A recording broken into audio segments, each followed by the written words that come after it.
Assalamualaikum warahmatullahi wabarakatuh. Kembali lagi bersama saya Ranti Mustikasari, guru matematika di SMA Doa Bangsa.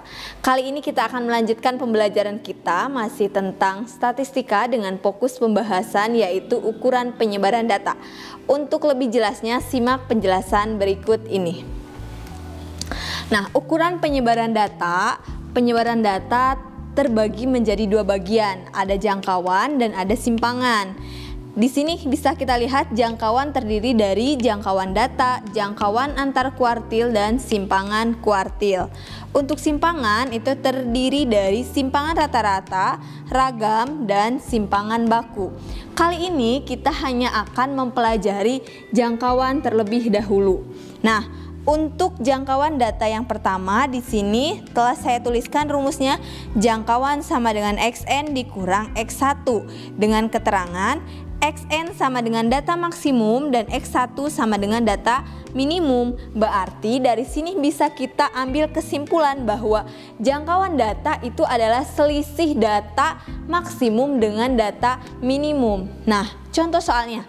Tentukan nilai jangkauan data dari data berikut. Di sini ada 27, 28, 31, 31 dan seterusnya sampai data yang terakhir itu 68. Kalau kita ingat ke dalam rumusnya di mana jangkauan sama dengan XN dikurangi dengan XI, maksimum dikurangi dengan minimum, kebetulan ini datanya sudah tersusun dari data minimum ke data maksimum. Jadi mudah, kita tinggal memasukkan nilai data maksimumnya berapa?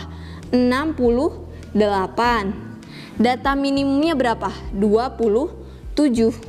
Nah, berarti nilai jangkauan datanya adalah 68 dikurangi 27, 41. Nah, ini adalah contoh dari data tunggal. Bagaimana dengan data kelompok? Sama saja, rumusnya tetap jangkauan XN dikurang XI ya.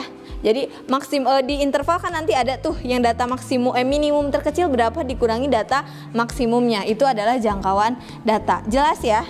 Ini adalah pada kasus data yang sudah tersusun dari minimum ke maksimum. Kalau menemukan permasalahan data yang belum tersusun, berarti tugas kita adalah menyusun data dari data minimum ke data maksimum dulu, biar tidak keliru gitu. Oke, kita lanjutkan pembahasan yang kedua yaitu jangkauan kuartil atau jangkauan antar kuartil. Di sini bisa dilihat rumusnya jangkauan antar kuartil itu dilambangkan dengan H sama dengan Q3 dikurang Q1, di mana Q3 sama dengan kuartil ketiga dan Q1 sama dengan kuartil 1. Nah, kembali lagi ke pembelajaran yang udah kita pelajari. Kita tidak akan bisa mencari jangkauan antar kuartil kalau kita tidak bisa mengerjakan untuk mencari kuartil. Kuartil 1, kuartil 2, dan kuartil 3 pada fokus pembahasan yaitu ukuran letak data yang udah kita pelajari dulu.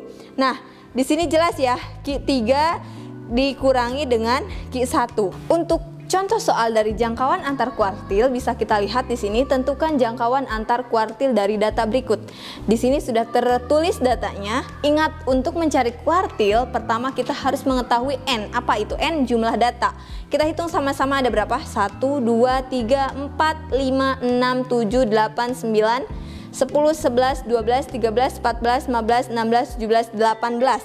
N itu ada 18. Untuk menentukan kuartil masih ingat Q1 1/4 N, Q2 setengah N, Q3 3/4 N. Kita tentukan terlebih dahulu Q2-nya. Q2-nya itu adalah setengah dari N, berarti setengah dari 18 ya. Itu adalah 9. Nah, berarti nilai kuartil keduanya itu adalah 1, 2, 3, 4, 5, 6, 7, 8. Nih, 39 kan data ke-9. Nah, ini juga 1, 2, 3, 4, 5, 6, 7, 8, 9. Kan sama ya, datanya ada 9. Berarti nilai Q2 itu sama dengan 39 ditambah 40 dibagi 2. Berapa? 39,5. Sekarang kita akan menentukan Q1. Kalau untuk Q2 tadi datanya itu adalah genap kan, ganjil kan. Nah, kalau sekarang kita akan mencari nilai Q1. Lihat data berarti yang kuartil bawah dari data yang paling kecil dari 27. 1, 2, 3, 4, 5, 6, 7, 8, 9. ada 9 data, berarti nilai tengah itu adalah nilai N ke 5. N ke 5 yang mana? 1, 2, 3, 4, 5. 36. Berarti Q1 sama dengan 36. Sekarang Q2 udah, Q1 udah. Yang terakhir yaitu Q3. Q3 itu sama, berarti dari sini 1, 2, 3, 4, 5, 6, 7, 8, 9. Ada 9 juga, berarti yang menjadi nilai tengah itu jadi kanan kiri itu sama, berarti data ke 5. Data kelimanya yaitu 44. Jelas, untuk kuartil 1 36, kuartil 2 nya ini 39,5, untuk kuartil 3 nya 44. Maka untuk jangkauan antar kuartil H sama dengan Q3 dikurangi Q1, berarti 44 dikurangi Q1 nya berapa? 36 sama dengan 8. Jelas untuk jangkauan antar kuartil. Kita lanjut ke materi yang terakhir, yaitu simpangan kuartil dilambangkan dengan QD. QD sama dengan setengah dari kuartil 3 dikurang kuartil 1, atau QD sama dengan setengah dari H. Mudah kan? Kalau jangkauan kuartilnya udah ketemu, simpangan kuartil juga mudah. Kuncinya di mana? Di kuartil, di ukuran letak. Kalau udah bisa ukuran letak mudah. QD sama dengan setengah H. Contoh soalnya kita masih mengambil dari contoh soal jangkauan antar kuartil. H-nya di sini berapa?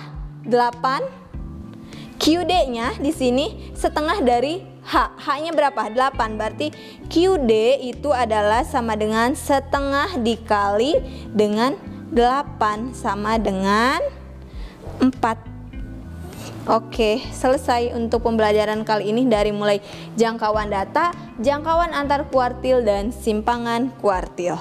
Setelah menyimak penjelasan barusan, selanjutnya kerjakan soal berikut ya.